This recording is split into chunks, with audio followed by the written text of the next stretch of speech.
for coming. Cool. But yeah, thank you guys for coming today. I know it's super busy with midterms and all. Hopefully you guys are all doing well, surviving midterms and, just keeping up morale. But yeah, to kind of launch into today's session and stuff, I'm going to be talking about interaction models and design patterns. So I'll get into sort of like more of what that is in a second. But yeah, so what's on tap for today? We're just going to go over some examples of good design to set up kind of and frame what we'll be discussing for the rest of the session. And then we'll go into mental and conceptual models. And no worries if you don't know what those are.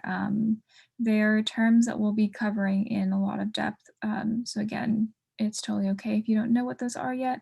And as you guys will see, that ties into ways to understand the user, because again, with these models, it's an important aspect that you can apply to it. And then we'll end up with some general design patterns and tips that you guys can use for your own projects, and you can apply more directly. And yeah, and if at any point you have any questions, feel free to put them in the chat. And at the end, we'll also have some Q&A, so you can also save your questions till later. But yeah, please keep that in mind. And first, before I go over anything else, who am I to talk about design? Well, I'm a third year cognitive science major, specialization in computing and entrepreneurship minor, possibly, which I know is a mouthful. I'm also the director of design for LA Hacks, so a little subtle plug for that, but that's where a lot of my design background has come from. And just a fun fact, but I'm definitely a carb and coffee lover. Consumed my fair share of coffee over quarantine, and have quite the love for baking and cooking with any sort of bread or pasta. For fun, I've kind of included a few pictures. These are just a few things that I've made over quarantine. So after this, even if you don't want to talk about design, I am all game to always talk about food. But I could talk about that forever, and for time's sake, I'll continue on. So some things to keep in mind as I kind of give these guidelines and stuff on design is just the fact that parts of design are subjective. It's really hard to say that something is good or bad design, strictly speaking. But the guidelines that I'll be providing today, they are good to keep in mind as you design things. And once you know the rules or these guidelines, that's when you can really start to comfortably break them. And that's when it will be helpful for you to kind of be able to start stepping outside of your design comfort zone and everything. So kind of frame the rest of this workshop. Some examples of good design. I have a few sort of websites that I've pulled sort of the layout pages from, just to look at and again set us up for what we'll be discussing later on. This is just the Virgin America site, and as I show these sites, I just want you guys to look at them, look at the different components of them, the different visuals used, the different type used, especially if you've gone to some of the other workshops. Take note of all just the little details, but don't worry too much about noticing anything in particular. And moving on from this, we also have, the Apple site. Kind of known for their good seamless designs. And then lastly, one other example, the Google site.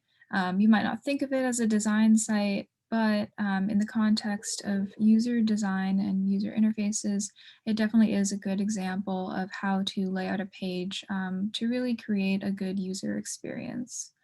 And if you guys want to take a few seconds, I have the link to the awards.com page, and just take a few moments to look through these websites. And yeah, thank you, Brian, for putting that in the chat. But yeah, take a moment to look at this website and look at all the websites on there. The way the website works is it essentially allows designers to kind of vote on and recognize just really like both aesthetic but also functionally effective websites. Um, so yeah, and if you find a very cool website, please do put it in the chat, share it with other people. We'll do this for like a few minutes or so. Um, and yeah, thank you for putting that in. But yeah, there's some pretty cool ones to look at. Um, and yeah, and also like please do feel free to put things in the chat, whether you want to highlight aspects of websites or just websites in general. Um, and we'll like resume this in about another minute or so. But yeah, also if you guys have any questions thus far, let me know. Um, but yeah, and yeah.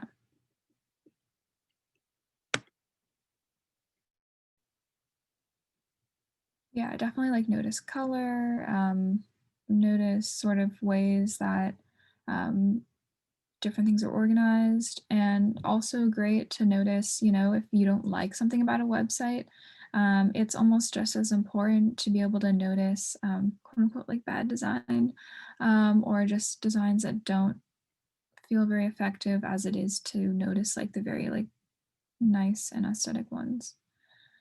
Um, but yeah. Okay, and you guys are welcome to continue looking at the sites, but I am gonna kind of move along here.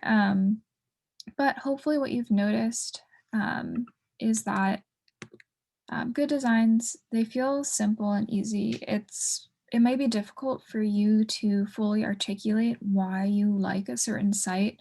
But for example, with the Apple site or the Google site, there's just something about it that makes it very easy to interact with and very easy to understand how things are supposed to act on the site.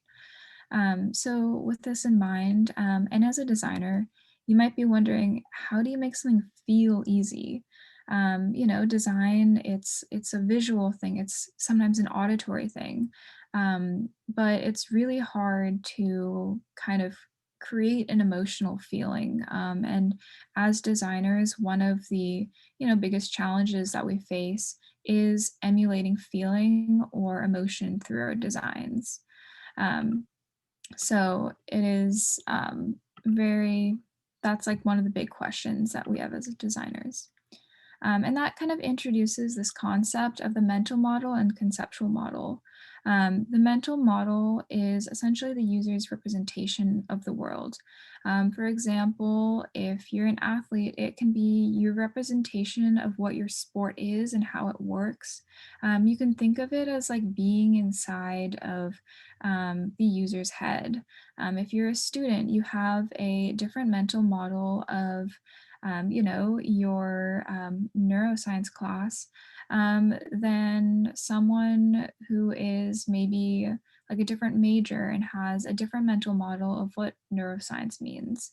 Um, and the other term here is conceptual model. This is the actual model given to the user through an interface or product.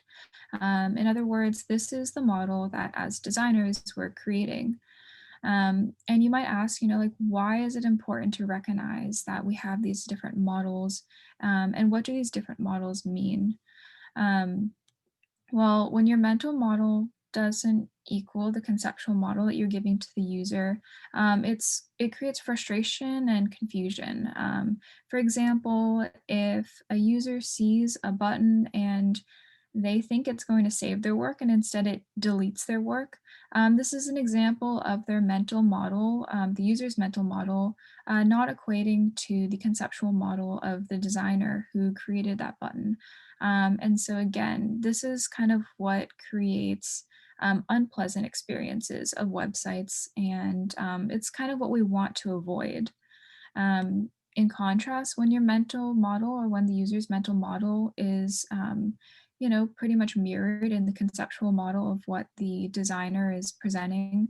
This is when the user is happy, they're at peace, they don't even notice any struggles with the site. It may feel like effortless or just intuitive to use that website or that design, because the designer has really thought out, what the user is thinking when they see certain modules or certain visuals, or even hear certain alerts and sounds. So really, again, as designers, what we're trying to do is we're trying to create or design our conceptual model in order to match the mental model of our user. So lesson learned from that is you really want to know your audience. And in order to know your audience, you may want to consider these four things: information architecture, terminology, content strategy, and interaction models. Again, no need to fear if you don't, automatically understand what these terms mean. I'll be going over them. But knowing these terms will definitely be able to help you converse as a designer, and as you can continue to get more immersed in the field. So going off the first one, information architecture, this is really just a term used to describe how ideas and information is being grouped. If you've ever been on like a shopping site, you can kind of think of this as the navigation bar almost. Um, in a shopping site, you might have like shoes in this category. If you're looking at kind of like 6 p.m. or one of the other, or Nike, one of the other shoe brand sites. And then under shoes, you might have like athletic shoes, and you might have like casual shoes or like going out shoes. And then under those categories, you have further categories that break these bigger ideas or bigger information groups into smaller groups. So all of that, that process of the way you organize information, it's called information architecture. And it is one part of the conceptual model as a designer that you are essentially constructing when you create your designs, especially a bigger website. The other part is terminology. So, are you using words and terminology that are familiar and make sense to your user? For example, if you're talking to a professional athlete, they may use different terminology for different exercises and such than if you were to talking to someone who over quarantine was like, hey, I want to try to do exercise for once. They might not be as familiar with the different terms, and so that also affects the terminology that you're using in any sort of website or design that you're creating. Content strategy is really just another way to phrase the rules that guide what content is being displayed. Um, so this means essentially similar to information architecture, it's how you're prioritizing various content. If you're an athletic site, you're going to be prioritizing the images of maybe the products that you're creating with some sort of big image like this. This is also called like a hero image that sort of highlights the content on your website and tells the user what they should expect as they continue to click through your site. Also, interaction models. We'll be diving a little bit more into this, but this is like, are you using well-known patterns that are intuitive to the user? If you're creating, say, a social media app, are you using cues and everything that people are used to seeing? And I'll go into that a little bit more in a moment. But you might wonder again from here, how do we acquire this information in order to, frame the terminology, for create the information architecture for the site? And this has to do with getting inside the user's head. So you can almost think of it as a puzzle. Kind of parts of the puzzle could include like user research or user experience research, understanding the user's language, looking at existing patterns, and lastly, testing. And kind of elaborating more on this. One of the best ways to get inside the user's head is literally just user interviews, talking to people, having people tell you about what their experience with whatever topic you may be kind of creating a website about or a product about, kind of asking them questions to learn the terminology. You may be taking notes on what words, for example, with the athlete example again, if you're creating an exercise app meant for athletes, you might interview an athlete and you might write down the exact words that the athlete uses to describe their exercises and stuff. Because ultimately, the way that a user talks is the terminology that they're used to kind of hearing and seeing. And mirroring that terminology is the best way to kind of introduce your designs as to not like overload the user or overwhelm them with new information that isn't really that important for them to know. And a pro tip is asking the 5 whys. So users might not always, be completely forthfront or like outright. They might not say exactly what their process is or answer your questions directly, but asking a user why to really think deeply will help you as a designer to understand what it is that you need to do in order to match, again, your conceptual model or the model that you have framed to the user's kind of mental model. And going off of that, one very useful tip is there's no need to reinvent the wheel. Again, this is important to note because there are limits to design in the sense that, for example, if you're like creating a messaging app, um, you can see here, these are 3 different messaging apps. You might recognize them. We have like Messenger, iMessages, and even Viber. Although they have different stylistic choices, a lot of the information architecture, as in the groupings of various information, again, a lot of this is grouped very similarly. And that's because, your users, if you're creating a messaging app, they're used to a certain user experience. And as you can see with these 3 examples, you can have different interfaces and everything, but the way that the information is grouped and stuff, and even some of the icons, they're pretty similar, right? We can see this back button on all of these. And if you've ever used a messaging app, without even clicking that back button, you know that that back button is going to bring you back to all of the different conversations that you could be having on the messaging app here. Similarly, they all have these info icons. So again, whether or not you've used this app, you know what some of these things do just because of you as your mental model as the user.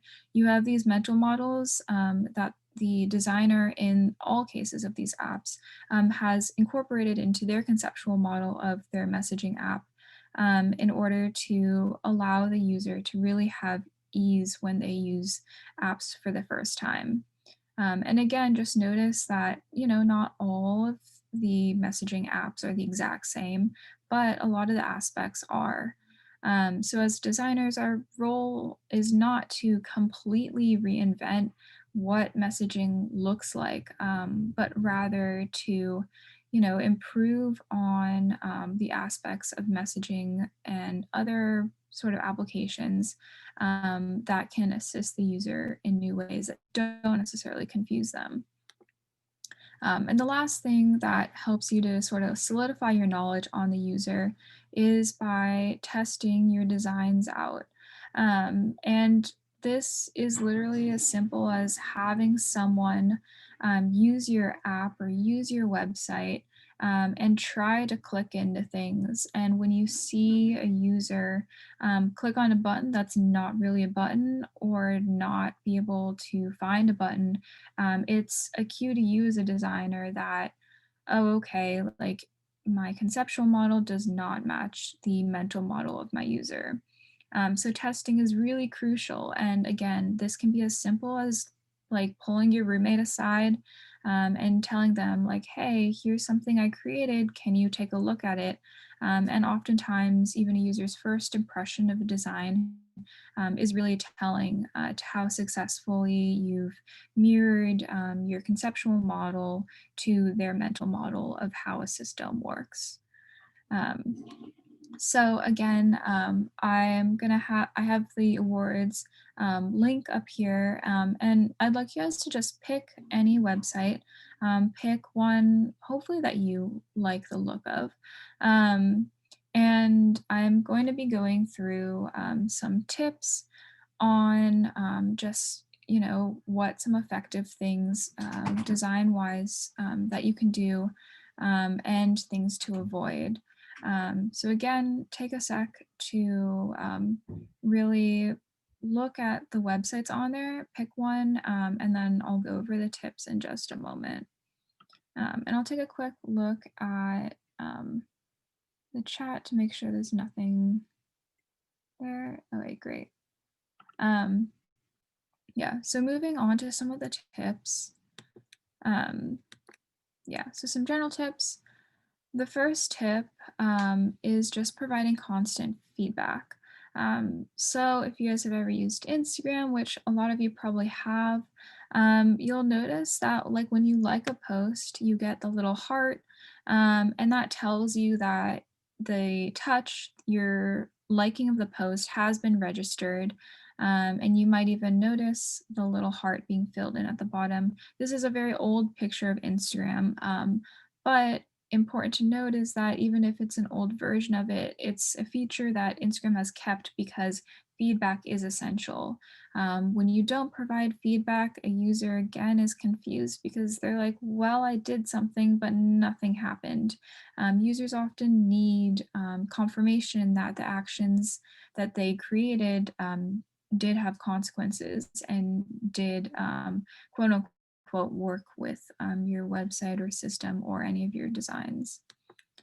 The other thing is ordering information logically. This ties back to information architecture, and it's really about understanding how the user thinks and the order in which the user naturally thinks. And this, again, can be kind of either verified or falsified in sort of the testing phase of kind of your design process. You can ask users or ask people that you kind of present your designs to if something makes sense. People are pretty quick to say like whether or not something makes sense. And so ordering your information logically is very kind of important.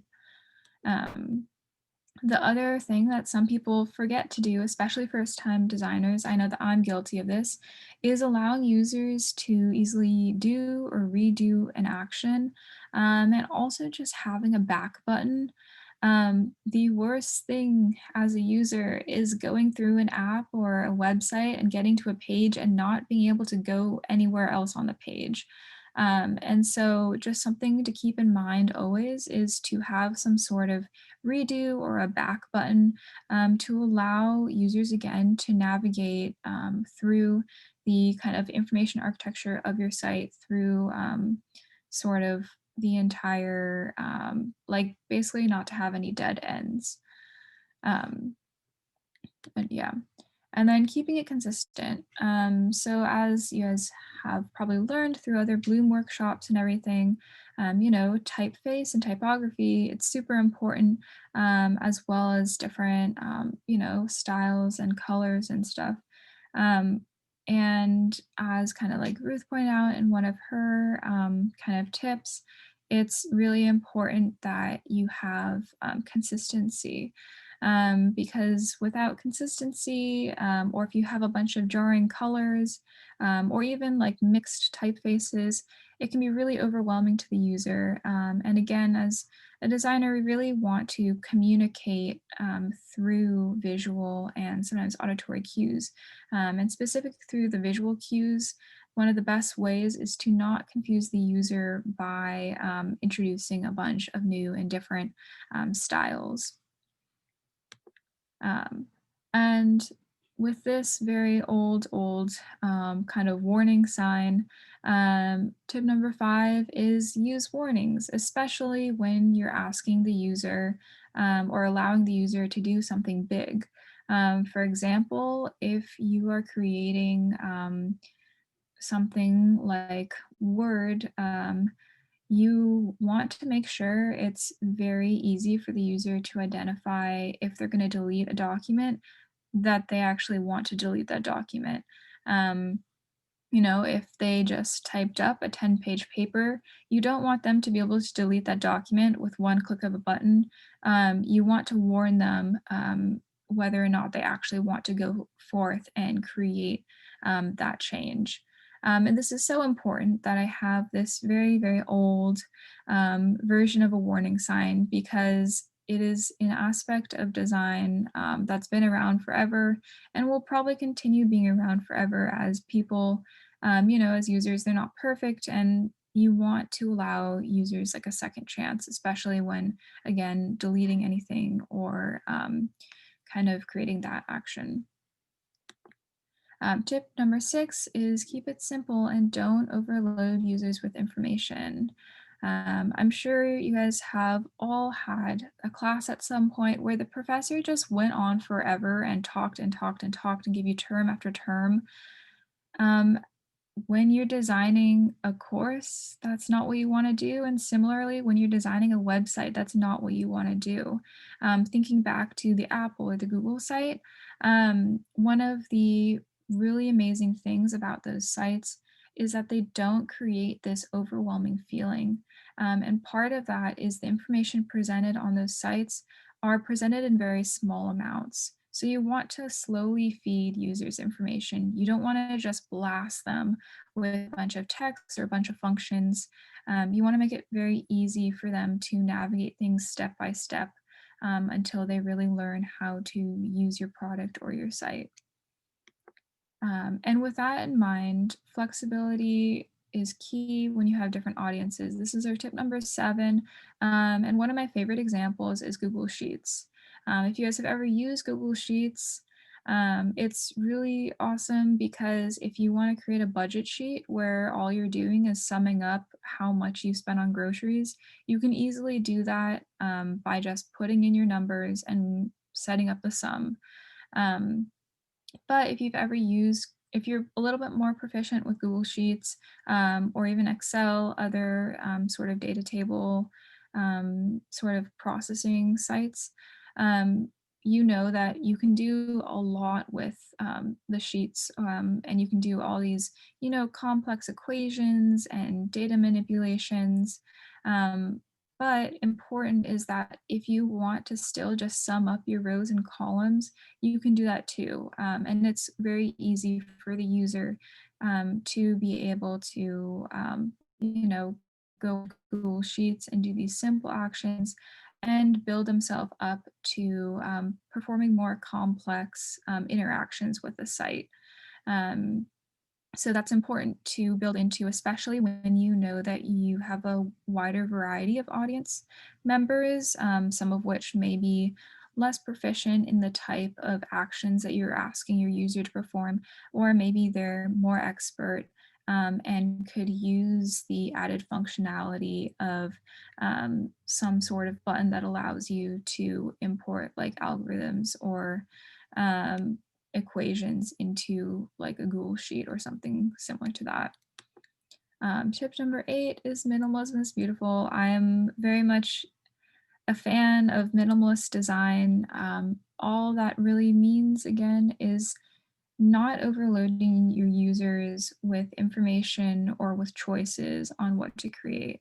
I have this graphic down here just because it shows very clearly that, there's a few different things you can do. You can save these different colors. You can look at the different types of colors and the different formats. Um, but it's limited in the functionality, but it does what it needs to do. And it doesn't overwhelm the user with different icons. It has like what I would consider very like minimalist kind of choices in the way that it's designed. And what's awesome is that with this minimalist approach, you can really quite instantly tell what the application is doing and what the purpose is. And as a user, this makes the mental model super easy to connect to the conceptual model and vice versa. And moving on, providing clear and simple error messages. So this will depend a little bit on how much you want your user to be interacting with your site or your product. But if it is a product that your user is importing like data into or is supposed to interact with, and especially if there is a wrong answer or wrong action that they can take, it's important to really clearly communicate that. And kind of connecting this back to the terminology piece that I mentioned earlier, it's super important for you to be very clear and simple in the way that you present these error messages. You don't need to create a paragraph response as to why a user's like name or password is incorrect.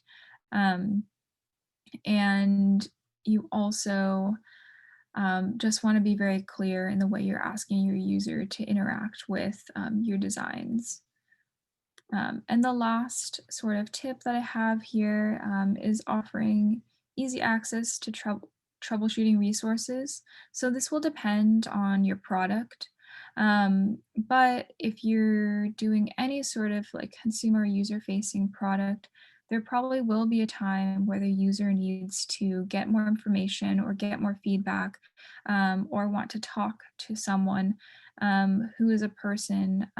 And so being able to give these resources, whether it be sort of like a chatbot type of feature or even just a Q&A type of thing, these resources will help to ensure that any sort of mismatches in your conceptual model to the mental model of the user, any of those mismatches can be remedied at least as sort of like a band-aid fix. Um, but yeah, so that is the last tip. And I'm going to kind of check real quick on any questions.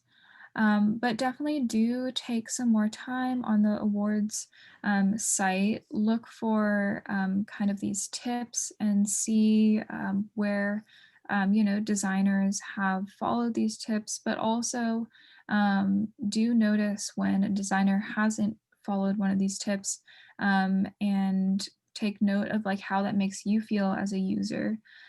Because one of the awesome things about design is that, or designers, is that we're both consumers and creators of our experiences that we're creating.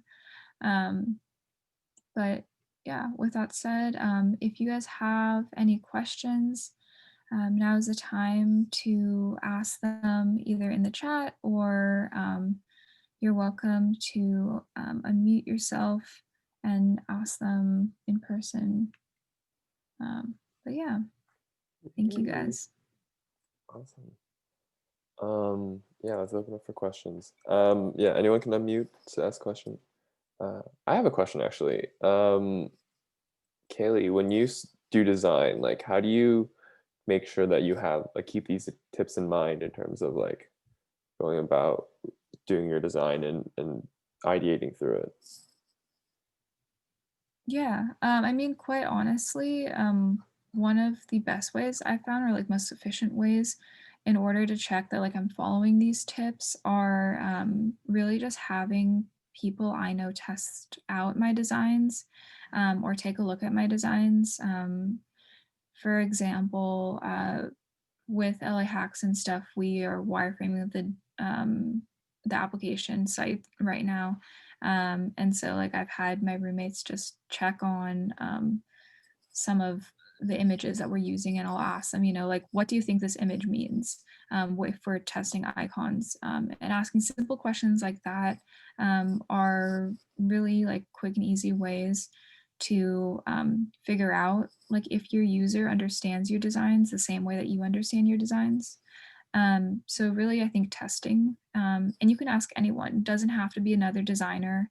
In fact, sometimes it's even better if it's not a designer. Um, but yeah. Taylor asks, how many testers do you typically use throughout the testing process? That's a good question. And it really depends on sort of what phase you're testing at and what type of things you're testing. Um, but for example, if you're testing the meaning of an icon, you might ask like one or two people. But if you're testing like the functionality of an entire website, the general rule of thumb is like around five, like 3 to 5 people is a pretty good amount. And as you're testing, it's super important to also just ask your users if they're comfortable with it. The why questions. So if a user clicks in the corner, why are they clicking in the corner? Like what is guiding their actions? And understanding what's guiding a user's actions is going to help you as a designer to figure out how to guide their actions a little bit more effectively later on. Good answer. Um, I've always wondered, like, I think when you start with design, like a hardest part is about like overcoming the courage to like ask someone to review like what you have, like what you've made, because it's like it's very scary what like other people think of like something that you've put a lot of time into. Maybe you can talk about that. I don't know if you've ever felt that, but I definitely feel it as a dev doing some design work. I'm like, oh, this is ugly, and then I show Yeah. to people and they're like, "Ooh." But yeah. Yeah. No, I totally resonate with that. I mean, even like now, even though I have like a decent amount of experience, like I'm still sometimes hesitant to show someone my design because I'm like, well, like I feel like it could be better. Um, but with that said, really the best thing you can do is just like go for it and show people. For one, a lot of times your designs are better than you think they are. Um, and also, the only way to improve your designs is to ask people for feedback. As hard as it may be to hear someone say that they like don't understand what you're trying to do, and as frustrating as that can be, taking that feedback and further probing to ask like why they don't understand or like what is confusing is what's going to help you to create more effective designs and more successful designs. um, so yeah, but I totally feel that it's hard to basically put yourself out there because a design in many ways is like an extension of yourself and of your like creative worth and everything.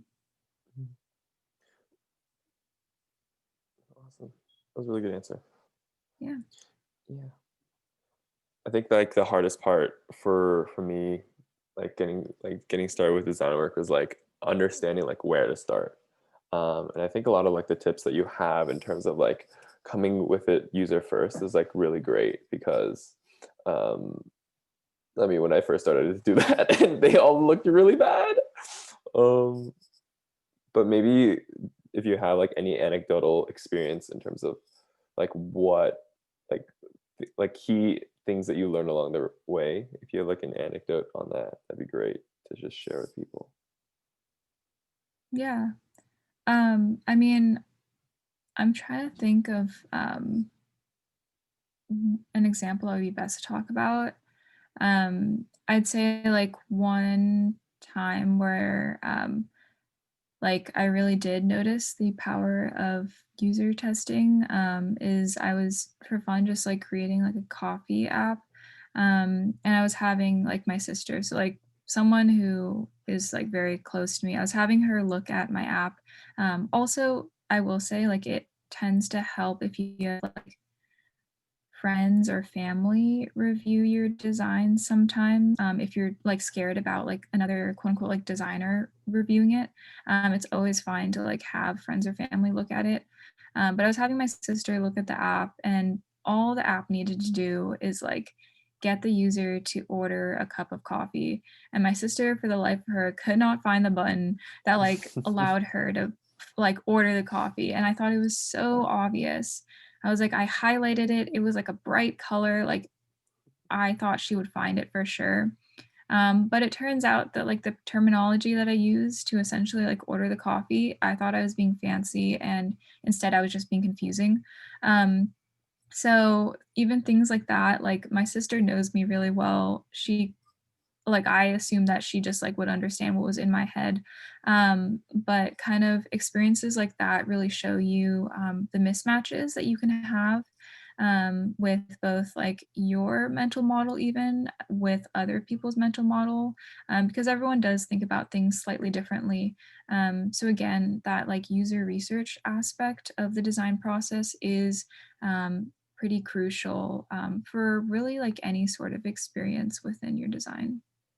But yeah, I don't know about you, Brian, if you have any anecdotes of your Do I have any design anecdotes? learnings. Not I remember like the when I first started like doing design, um, it was mainly just like, oh, I think this looks good, and I feel like that process of being like, oh, I think this looks good, and then working from there is like it wastes more time in the end.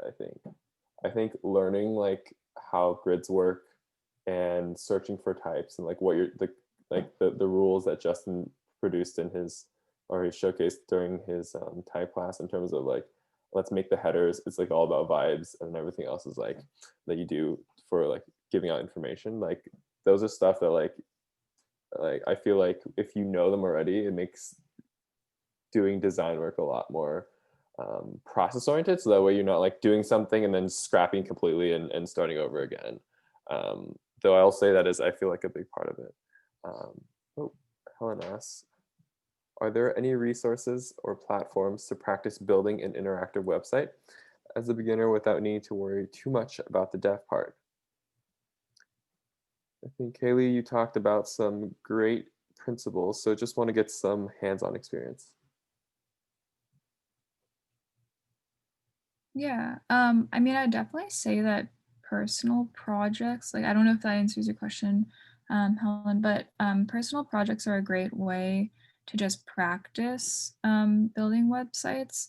Um, if you guys have tuned into some of the other Bloom workshops, you've seen a little bit of how to use Figma, and Figma has like an awesome prototyping feature. So even if you're not like a dev, for example, I, as much like HTML and CSS that I'm learning and stuff, I don't think I'll ever be a dev. But Figma is awesome in the sense that it does allow you to prototype or like create some of like the interactions that would mirror what you would be like actually coding if you were to be creating a website from scratch. And so, kind of doing personal projects on Figma, I would say, is or Adobe XD, other kind of platforms like that. Um, those are great ways to practice your designs. And a personal project can be anything. For example, a personal project of mine was like that coffee app. It really served like not too much of a purpose. Um, but it was a really great experience for me design wise to figure out kind of user research, like how to do user research, um, and gave me some practice with like the typefaces and kind of implementing those type of things. Also, CL does have their quarterly projects. That's another place to kind of practices by joining kind of like a smaller project if you want to move on from your own personal projects. Yeah, hopefully that helps. Um, and Sarah Tang said, any suggestions on where to get prompts for design practice? So this really depends on, I think, sort of what type of design you want to do, whether it's, you want to create a website that addresses something, or if you want to figure out how to create icons. I can send it later. There's a link to, it's essentially like a subscription thing, and they have you can subscribe to it and it prompts you to create like a different icon every day. And that's actually, I found like a really fun way to get some doodling in every day, but also start to think about how your designs are perceived by others by thinking about an icon, which, it takes probably like half a second for someone to register what an icon is. And it should only take that long for them to figure out what it means. So that's a good resource for prompting designs for icons. But also, I think Adobe does a lot of their like design-a-thons. If you're looking ever for a bigger project, you can keep an eye out for that. Oh yeah, that's a good resource as well. Yeah, there's a lot of good things if you even like Google just like UI UX challenges. And yeah, if you're looking for a bigger challenge, Adobe does do their design-a-thons. You can actually win things by doing them. And they also have workshops as well if you want like further resources on especially like interaction design. Yeah. It's a great And question. UI UX, it just stands for user interface and user experience. Um, yeah, it's a term that like gets tossed around a lot. But yeah, also in general, within like the design community, if you ever come across like a term or like, for example, before today, if someone had like told you like, oh, adjust the information architecture of your site and you like didn't know what that is, um, most people are pretty like open about like explaining the terminology because it really is just a bunch of like fancy terms for or like acronyms for very simple things a lot of times. So do feel free to like just ask someone what things stand for and whatnot. And Dana asked, what's the difference between a product designer and a UI UX designer? Um, so broadly speaking, product design, it can fall into two different categories.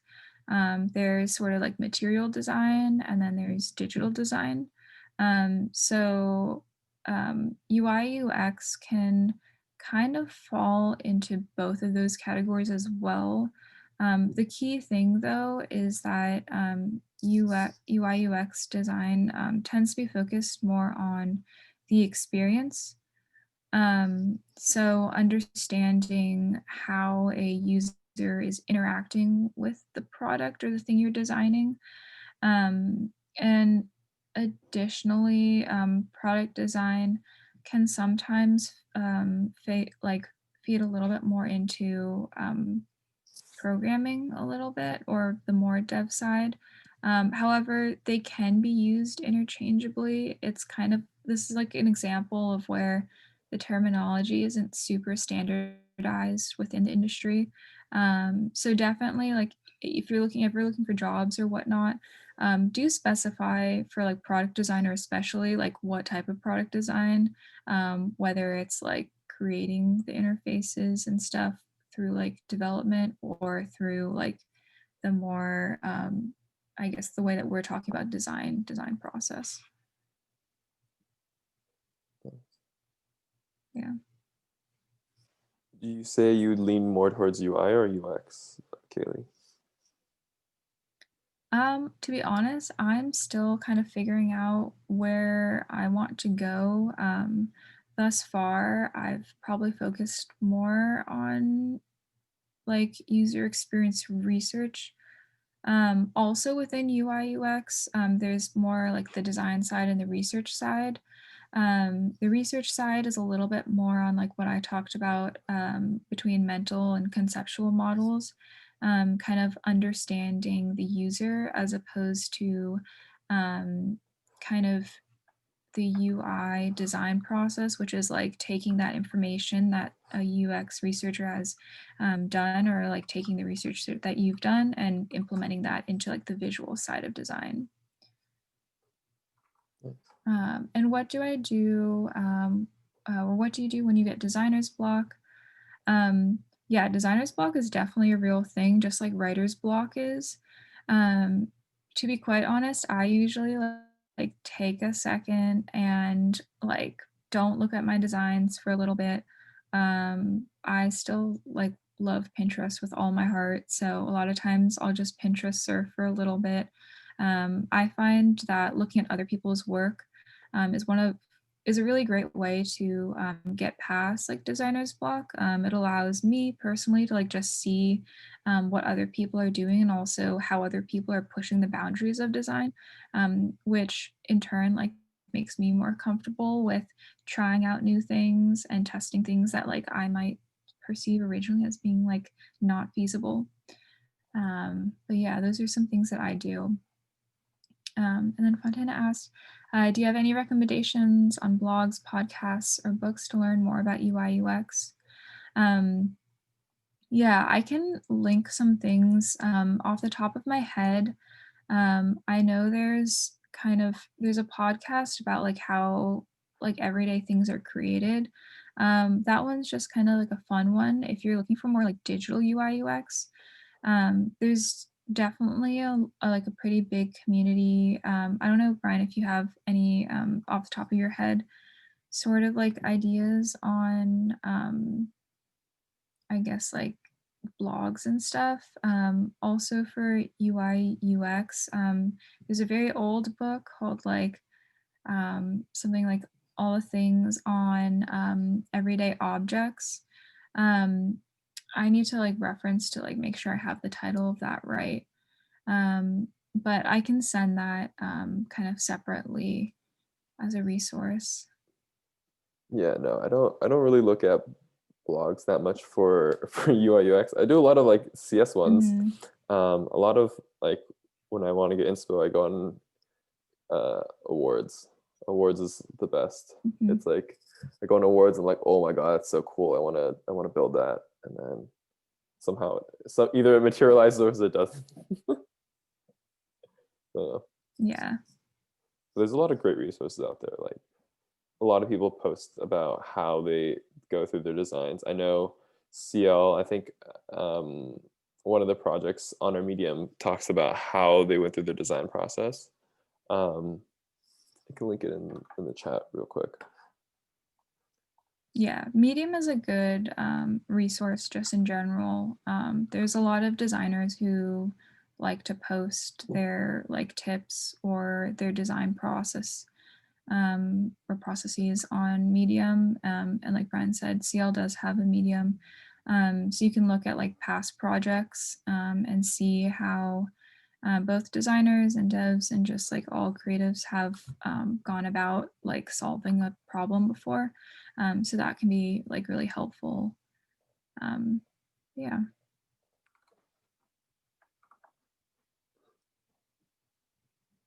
Yeah. Thank you for posting that, Brian. Yeah, this Vita one's really cool actually. I think this was in the same quarter as like I think the first quarter I was on CL actually. Um, yeah, yeah, I think Vita was on like when I first joined CL. Um, it was definitely one of the projects that stood out to me in terms of just like user interface and Mhm. research. So yeah, awesome. I don't know if anyone else has questions, but I learned a lot. It was really cool. Yeah. Thank you guys for tuning in. And do feel free to reach out if you have any other questions, whether it's about like UI, UX design, or research.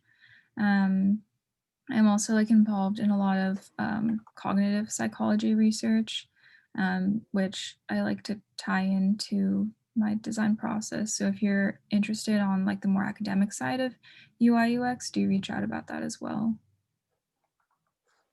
Yeah. I was gonna say something, but I forgot. Oh, if anyone has like something that they're working on right now and wants to get some feedback from an expert like Kaylee, feel free to just drop it and you can share your screen or something like that. Oh, Sarah asks, any recommendations for relevant cogsci research labs? Oh, I'm gonna pause Yeah. it. So